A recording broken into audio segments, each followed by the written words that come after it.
2 மாசத்துக்கு முன்னால் நீங்க படிச்சிருப்பீங்க, கர்நாடக மாநிலத்தில் ஒரு காட்டு பகுதியில், வனவிலங்கு பகுதியில் ஒரு புலி ஒரு நாயை துரத்திட்டு ஓடுது. எப்படியோ அந்த நாய் அந்த காட்டுக்குள்ள வந்துருச்சு.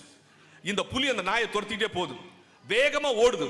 இந்த புலிக்கு பயந்து நாய் ஓடும்போது அங்க அந்த வனவிலங்கு காவலர்களுக்குன்னு ஒரு கழிவறை இருக்கு.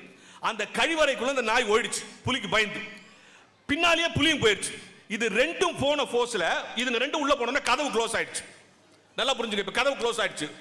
பசியோடு துரத்தி கொண்டு போன புலி, உள்ளே பயந்து ஓடிய நாய், வசமாக மாட்டிக்கொண்ட இடம், கதவு தானாக தாழ்பால் போட்டுக்கிட்டது. என்ன நடந்திருக்கும்? அந்த வனவிலங்கு ஒரு மணி நேரம் அமைதியா இருக்கான். போச்சு, முடிஞ்சு போச்சு. ஒரு 1.5 மணி நேரம் கழிச்சு கதவை திறந்து பார்த்தா நாய் ஒரு மூலையில ஒதுங்கி கிடக்குது. புலி பயந்து அப்படியே மயங்கி கிடக்குது. எல்லாரும் பார்க்குற, என்னடா இவ்வளவு நேரம் பசியோட துரத்திட்டு வந்துச்சு, நாய் வசமா மாட்டிருச்சு, கதவும் க்ளோஸ் ஆயிடுச்சு, இதுக்கு மேல நோ அதர் கோ, நாயால ஓட முடியாது, சாப்பிட்டுக்கலாம்ல, ஏன் சாப்பிடல, அது ஒதுங்கி கிடக்குது, இது பயந்து போய் மயங்கி கிடக்குது.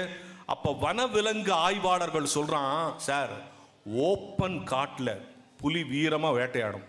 ஒரு 4 செவுத்துக்குள்ள போய் நம்ம எங்கேயோ மாட்டிட்டோன்னு நினைச்சா புலிக்கு பயம் வந்துடும். அதுக்கு மேல அதனுடைய இயல்பான ஆற்றல் போயிடும்.